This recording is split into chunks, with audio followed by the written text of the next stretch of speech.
Hello everyone. तो आज हम देखने जा रहे हैं एलिमेंट्री मैथ्स का एक और इम्पॉर्टेंट चैप्टर एचसीएफ और एलसीएम का। सॉरी, ये गलत मैंने लिख दिया है, एचसीएफ और एलसीएम होगा। उसी से ये पर्टिकुलर टॉपिक भी बहुत इंपॉर्टेंट है। बहुत ही इजी क्वेश्चंस होते हैं और एक दो क्वेश्चन आपको हर एग्ज़ाम में देखने को मिल ही जाते हैं। बहुत ही सिंपल कंसेप्ट है। जितना मैं बता रहा हूँ इस पर्टिकुलर वीडियो में, इसके बियॉन्ड आपको कोई और नेचर ऑफ क्वेश्चन देखने की ज़रूरत नहीं है। इतने कंसेप्ट से क्वेश्चन से आपके सारे क्वेश्चन सॉल्व हो जाएंगे जितने भी आपके सरकारी एग्ज़ाम में आते हैं। बैंक और सीजीएल को छोड़ के उनमें कुछ लेवल एडवांस भी आता है। ओके, शुरू करते हैं। If H C F of two number is H, concept पहले समझ लीजिए। अगर एच सी एफ दो नंबर का एच है और मुझे पूछ दे वो दो नंबर कौन से हैं, तो डायरेक्टली वो नंबर क्या हो जाएगा, एच एक्स और एच वाई, जहाँ पे एक्स और वाई क्या है, को प्राइम होंगे। को प्राइम मतलब ऐसे दो नंबर जिनके बीच में आपस में कुछ भी कॉमन ना हो। कॉमन ना हो मतलब उनका एच सी एफ वन हो। जैसे मान लीजिए 3 और 5, 3 और 5 में कुछ भी कॉमन होता है नहीं, तो ऐसे केस में इनका एच सी एफ हो जाएगा 1। 2 और 7, 2 और 7 में कुछ भी कॉमन होता है नहीं, तो ऐसे केस में इनका एच क्या हो जाएगा 1। ऐसे नंबर्स को बोलते हैं को प्राइम बोलते हैं। ठीक ठीक है। अच्छा, यहाँ पे अगर आप नंबर्स अगर आपके एच एक्स और एच वाई हैं, इनका आप रेशियो निकाल को देखो तो क्या जा रहा है, एक्स और x upon y, H H cancel हो गया। इसका मतलब कभी भी क्वेश्चन में आपको ये दिया रहे कि कोई दो नंबर हैं जिनका एच सी एफ तो एच है, और उन दो नंबर्स का रेशियो एक्स अपॉन वाई है, या कोई भी रेशियो दिया रहे, 9:5 है, 3:7 है, कुछ भी दिया रहे, तो आप रेशियो से ये डिकोड कर सकते हो कि रेशियो अगर कुछ दिया है तो मतलब अगर हमें एस सी एफ में मल्टीप्लाई कर देंगे उस रेशियो के न्यूमरेटर डिनोमिनेटर को, तो मुझे वो नंबर मालूम चल जाएगा। क्योंकि जो हाईएस्ट कॉमन फैक्टर होता है रेशियो में वो तो कैंसिल आउट हो जाएगा, तो बचा हुआ नंबर क्या होगा, वो कोप्राइम ही होगा।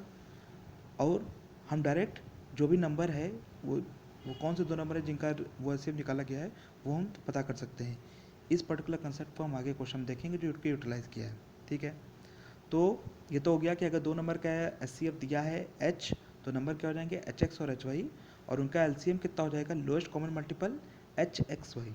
ठीक है। फिर एक और आता है कंसेप्ट की जो प्रोडक्ट ऑफ टू नंबर होता है वो एस सी एफ और एल सी एम के बराबर होता है। आप खुद देख लो, एस सी एफ की जगह एच डाल दो, एल सी एम की जगह एच एक्स वाई डाल दो, दोनों नंबर क्या है एच एक्स और एच वाई, तो मतलब एच स्क्वायर एक्स वाई इधर से भी आ रहा है, एच स्क्वायर एक्स वाई इधर से भी आ रहा है। तो ये दो बहुत इंपॉर्टेंट कंसेप्ट हैं जो आपको बार बार क्वेश्चन में यूटिलाइज करने को मिलेगा। बहुत इंपॉर्टेंट है, इसको ध्यान रखिएगा। ठीक है। और जो को प्राइम का मतलब क्या होता है वो भी ध्यान रखिएगा। ठीक, जिसका कोई भी कॉमन आपस में मल्टीपल ना हो, दो नंबर ऐसे जिनका आपस में कोई भी कॉमन मल्टीपल ना हो, कोई कॉमन फैक्टर ना हो, मतलब उनका एच सी एफ 1 हो। ठीक, अब एलसीएम जो होता है लोएस्ट कॉमन मल्टीपल, इसका फिजिकल सिग्निफिकेंस क्या होता है वो हम समझते हैं। एलसीएम का जो फैक्टर होगा वो दोनों नंबर्स का भी फैक्टर होगा। जैसे मान लीजिए 16 है, तो अगर 16 का जो जो फैक्टर होगा, तो ये 16 जिन भी नंबर का लोएस्ट कॉमन मल्टीपल है वो उन नंबरों का भी फैक्टर होगा। अगर मान लीजिए 2, 4 और 8, अगर इसका एलसीएम 16 आता है, तो 16 का जो जो फैक्टर होगा, 2 से कटता है, 4 से कटता है, 8 से कटता है, वो उन नंबर का भी फैक्टर होगा। ओके, एक तो ये होता है कंसेप्ट। दूसरा ये है कि एलसीएम का मतलब क्या होता है, लोएस्ट कॉमन मल्टीपल का मतलब क्या होता है। Lowest common multiple means LCM वो छोटा से छोटा नंबर है जो दी गए सारे नंबर से डिविजिबल होगा। जैसे फॉर एग्जांपल, अगर मान लीजिए 2640, ये एलसीएम है 240 और 176 का, दो नंबर हैं 240 और 176। आई एज्यूम कि एलसीएम आप लोग को निकालने आता है, तो अगर इन दोनों का एलसीएम 2640 है, देन ये जो 2640 है वो 240 से भी डिविजिबल होगा, 176 से भी डिविजिबल होगा, क्योंकि ये इनका मल्टीपल ही है। उसी उसी से में तो हम एलसीएम निकालते हैं। एलसीएम क्या होता है, it is the multiple of both the numbers, lowest common multiple. तो वो 240 से भी डिविजिबल होगा, 176 से भी डिविजिबल होगा। इस पर्टिकुलर कंसेप्ट को भी हम क्वेश्चन में यूटिलाइज करते हैं डायरेक्ट आंसर लाने के लिए। ठीक है। फिर अगर मान लीजिए आपको दो नंबर का एलसीएम दिया हो, ठीक, और पूछ दे देन फाइंड द नंबर, तो आपको बस क्या करना है, ऑप्शन में से ये चेक करना है वो कौन से नंबर हैं जो कि एलसीएम को डिवाइड कर रहा है। वही कंसेप्ट है जो मैंने पीछे बताया था कि एलसीएम अगर दो नंबर का दिया होगा तो वो दोनों नंबर से डिविजिबल होगा। तो अगर मान लीजिए अगर आपको क्वेश्चन में कहीं भी एलसीएम दो नंबर का दे दे, अब पूछ दे बता दिए कौन से दो नंबर का एलसीएम है, तो सीधे आप ऑप्शंस पे जाइए, ऑप्शंस पे देखिए वो कौन सा ऑप्शन है, वो दो नंबर उस कौन सा ऑप्शन में दिया है जो कि एलसीएम जो क्वेश्चन में दिया है उसको डिवाइड कर दे रहा है, मतलब रिमाइंडर ज़ीरो आ रहा है, वही आंसर हो जाएगा। इसका मैं अभी क्वेश्चन देखूंगा आगे। सिमिलरली अगर मान लीजिए दो नंबर का एस दिया हो, अब पूछ दे कि वो कौन से दो नंबर है जिनका ये एस आ रहा है, तो आप सिर्फ ये चेक करना ऑप्शन में A B C D option में कौन सा वो पेयर है, कौन से वो दो नंबर हैं जिनको एस डिवाइड कर दे रहा है। क्योंकि हाई सेफ क्या होता है, हाईएस्ट कॉमन फैक्टर होता है उन दोनों नंबर का। तो आप देखना कि अगर मुझे एस दिया 16, तो आप ऑप्शन देखो कौन से दो नंबर हैं जिनको 16 डिवाइड कर दे रहा है, वही पर्टिकुलर आंसर हो जाएगा। जैसे for example LCM of two number is 2640 and HCF is 16, पूछ दिया है फाइंड द नंबर, ठीक है। तो सबसे पहले हम क्या करेंगे, पहले हम देख रहे हैं कि एचसीएफ 16 है, तो 16 अगर एचसीएफ है तो इसमें से जितने भी ऑप्शन हैं 16 जो भी आंसर होगा 16 उन दोनों नंबर को डिवाइड करेगा, ठीक। तो अगर मैं ए और सी देखूं तो ए और सी जो ऑप्शन है इसमें जो 16 है वो दोनों नंबर को डिवाइड नहीं कर पा रहा है, किसी एक को करेगा तो किसी एक को नहीं करेगा, तो ए और सी तो हो ही नहीं सकते, ये सीधे रूल आउट हो गए। लेकिन अब बी और डी देखोगे तो 16 240 को भी डिवाइड कर रहा है, 176 को भी डिवाइड कर रहा है, 192 को भी डिवाइड कर रहा है, तो बी और डी में से कोई भी एक आंसर हो सकता है। तो एस वाले कंसेप्ट से मैंने दो ऑप्शन तो एलिमिनेट कर दिए, बच गए मेरे दो। अब हम एलसीएम वाला कंसेप्ट यूज़ कर लेंगे कि इन्हीं दोनों में से आंसर होना है। एलसीएम में मैंने क्या बताया कि जो एलसीएम का फैक्टर होगा वो नंबर का भी फैक्टर होगा, ठीक है। तो आप देख रहे हो एलसीएम का 2640 है, तो मतलब इसमें 10 का भी फैक्टर है, मतलब 2640 इंटू 10 इसके बराबर आएगा। तो मतलब जो भी हमारा आंसर होगा उसमें भी 10 का एक फैक्टर होगा। अब आप बी और डी में देखो, जैसे बी में 240 एक ऐसा नंबर है जिसका फैक्टर 10 भी है, तो सिंपल मेरा आंसर क्या हो गया, बी ऑप्शन हो गया, और बाकी सब ऑप्शन गलत हैं। वही बातें मैंने यहाँ लिखी हैं, उसी को आप देख सकते हो। फिर आप नेक्स्ट क्वेश्चन देखो, ratio of two number is 9:4 and LCM is 1008, then the numbers are. Okay, अब आपसे पूछा है कि दो नंबर का रेशियो अगर दिया है 9:4 और एलसीएम 1000, तो नंबर्स कौन कौन से होंगे। ओके, तो सबसे पहले आप देखो कि एलसीएम 1008 है, तो पहले आप एलसीएम का अगर कोई फैक्टर देखोगे तो सबसे पहले मुझे अगर डिविजिबिलिटी रूल पता है तो मुझे सीधे सीधे दिख रहा है कि 1008 जो है वो 8 का मल्टीपल है, मतलब 8 से ये कैंसिल आउट हो जाएगा। 8 की डिविजिबिलिटी रूल क्या कहती है, लास्ट 3 डिजिट को चेक करो, तो 1008 का जो लास्ट 3 डिजिट है इसको मैं देखूं तो 008, ये 8 से कट जाता है, तो मतलब ये 8 से डिविजिबल है। इसका मतलब जो भी इन पेयर में से नंबर होगा उसमें भी 8 का एक फैक्टर होगा, ठीक। वही वाला कंसेप्ट हम यूटिलाइज करेंगे। तो इसमें हम देखते हैं अगर कि जो ये वाला ऑप्शन है ऑप्शन बी, इसमें 8 का फैक्टर है, 8 9 जा 72 होता है, और 8 1 जा 8, 8 14 जा 112 होता है, ठीक। तो मतलब ये हो गया कि 8 का फैक्टर इन दोनों में है, तो 8 का फैक्टर इसमें भी है और 8 का फैक्टर इसमें भी है, तो उससे तो मालूम चल गया कि ये हो सकता है। लेकिन हमें एक और कंडीशन चेक कर लेते हैं, क्या इनका रेशियो लेने पे 9:4 आ रहा है, तो आप खुद देख लो, इनका रेशियो लेने पे 9:4 आ रहा है, 8 9 जा 72, 8 14 जा, आई थिंक इस क्वेश्चन में थोड़ा एरर है, यहाँ पे 9:14 होना चाहिए, वो कुछ प्रिंटिंग एरर है, यहाँ पे 9:14 होना चाहिए, और इसका आंसर होता है बी, ठीक है। नेक्स्ट आप देखते हैं क्वेश्चन कि अगर रेशियो ऑफ टू नंबर 3:5 है और उसका एलसीएम है 720 और एचसीएफ है 48, then find the larger number. मैंने आपको पहले ही बताया था कि कभी भी रेशियो ऑफ टू नंबर दिया रहे, ठीक, और उसका एचसीएफ भी दिया रहे, तो आप सिर्फ एचसीएफ वाले कंसेप्ट जाना, क्योंकि वही सबसे इजी कंसेप्ट पड़ेगा। दो नंबर का रेशियो दिया है, मतलब उस अगर वो रेशियो दिया है मतलब वो सबसे सिंपलेस्ट फॉर्म ऑफ रेशियो दिया है, मतलब उसका जो सबसे हाईएस्ट कॉमन फैक्टर उन दोनों नंबर का होगा वो तो पहले कैंसिल आउट हो गया होगा। और जो सबसे हाईएस्ट कॉमन फैक्टर होता है वो क्या होता है, एच ही तो होता है। तो मतलब अगर इस रेशियो में मैं एच से मल्टीप्लाई कर दूँ तो मतलब ये क्या हो जाएगा एच, ये सब क्या है एक्स और वाई, क्योंकि आप देख लो 3 और 5 क्या है को प्राइम है, इनके बीच में आपस में कुछ भी कॉमन नहीं है। तो अगर मैंने सबसे पहले ही वो बताया था फॉर्मूला कि अगर दो नंबर का एच सी एफ एच है तो नंबर क्या होते हैं एच एक्स और एच वाई, अगर एक्स वाई को प्राइम है तो यहाँ पर देखो एक्स और वाई क्या है 3 और 5 को प्राइम भी है, और एच मेरा कितना है 48, तो 48 इंटू 3 कर दें और 48 इंटू 5 कर दें तो जो रिजल्टेंट नंबर है वही रिक्वायर्ड नंबर्स हैं जिनका ये रेशियो दिया है और जिनका ये एच है जिनका एल है।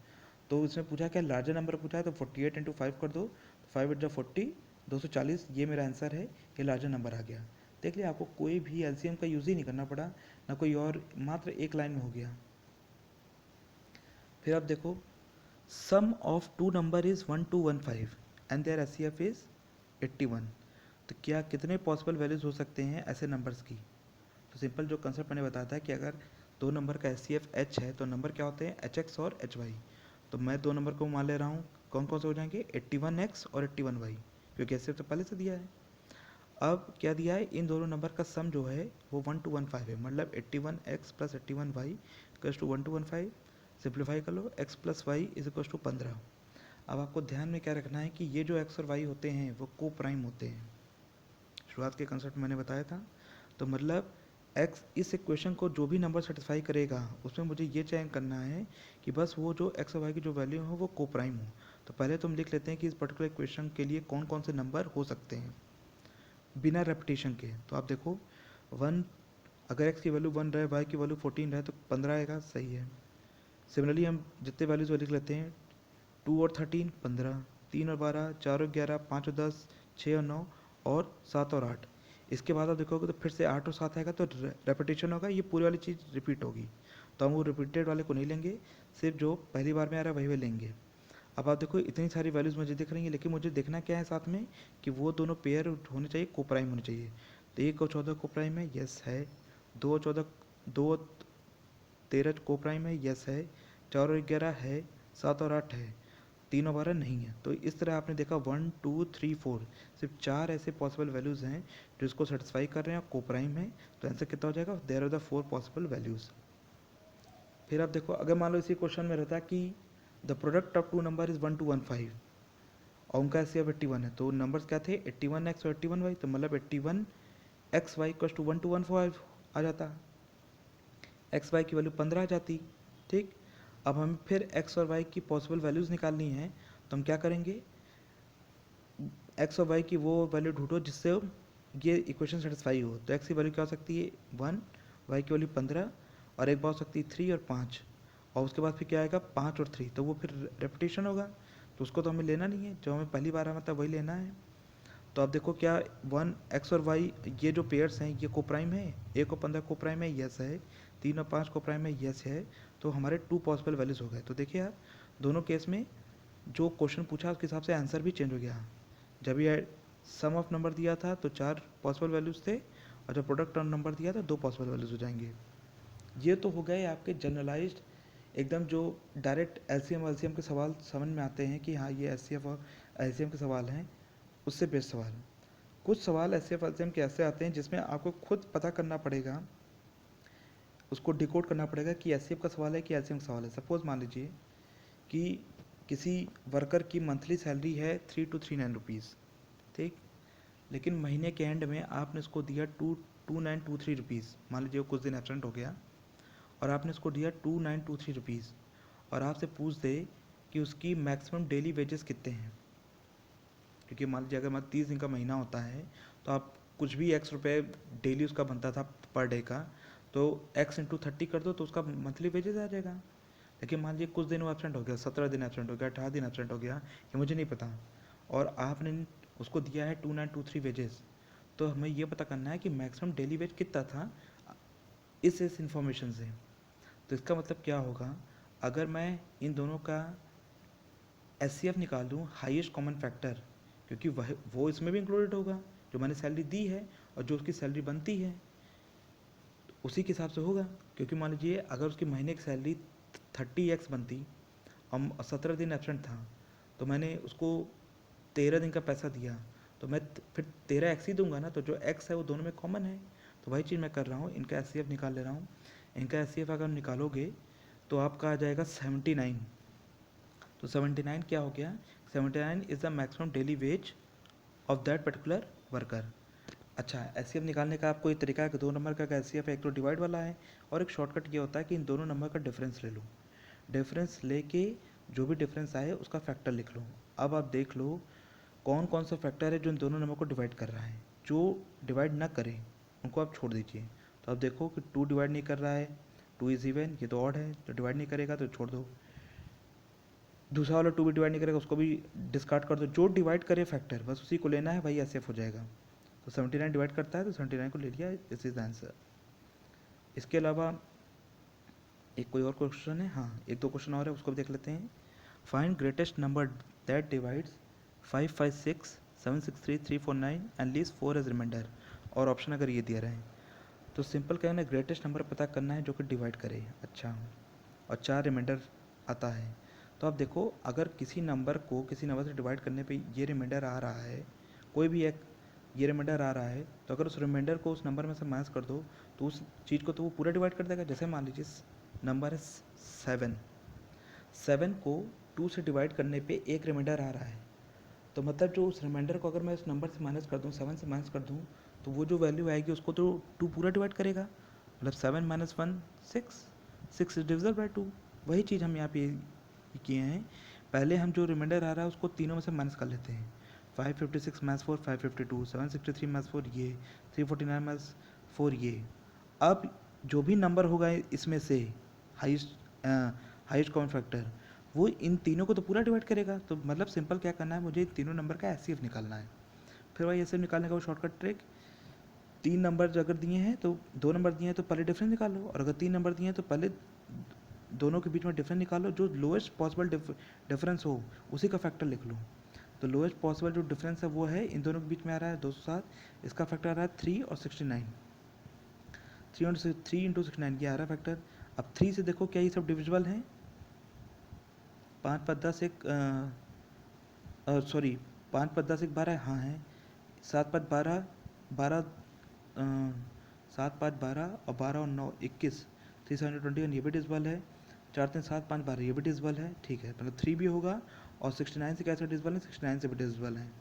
तो 3 इंटू 69 जो भी वैल्यू आएगी मतलब 207, वही इसका एच होगा। लेकिन यहाँ पे ऑप्शन में वो दिया नहीं है, तो जो ऑप्शन में जो आंसर दिया है हम लोग उसके साथ चलेंगे। तो 69 मैच कर रहा है तो 69 वाला हो जाएगा आंसर। का मान लीजिए यहाँ पे 207 देता है तो 207 इसका आंसर हो जाता है। अब मान लीजिए आपको दो नंबर का, ये भी बहुत इंपॉर्टेंट कंसेप्ट है, कोई डेसिमल नंबर है और उसका एलसीएम निकालना हो तो कैसे करेंगे। मान लीजिए एलसीएम ऑफ 1.5 और 1 है, तो पहले क्या करो आप इनको इंटीजर बना लो, मल्टीप्लाई बाई 10 कर दो, डेसिमल हट गया, 15 और 10, 15 और 10 का एलसीएम ले लो, कितना आ गया 30। अब चूंकि आपने शुरुआत में उनको इंटीजर बनाया कि जिस नंबर से मल्टीप्लाई किया था उस पर्टिकुलर चीज़ को आप क्या कर दो, डिवाइड कर दो, डिवाइड कर दिया तो फाइनली क्या क्या 3। तो मतलब एलसीएम ऑफ 1.511 कितना है 3।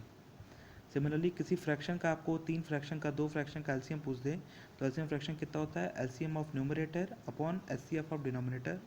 सिमिलरली एचसीएफ ऑफ फ्रैक्शन दिया रहा है तो HCF of numerator upon LCM of denominator. इससे रिलेटेड कंसेप्ट आपको यूपीटी प्लस सी के लेखपाल में भी आए थे, क्वेश्चंस आए थे। तो ये एचसीएफ एलसीएम का सबसे इम्पॉर्टेंट क्वेश्चन विद कंसेप्ट है। इसके बियॉन्ड आपको कोई और क्वेश्चन देखने की जरूरत नहीं है। इसी पर्टिकुलर कंसेप्ट को बार बार रिपीट करके आप रिवाइज कर लो, और सिर्फ डिजिट चेंज हुआ आपको मिलेगा, कंसेप्ट यही रहेगा और नेचर ऑफ क्वेश्चंस भी यही रहेंगे। Okay, till then take care and good bye.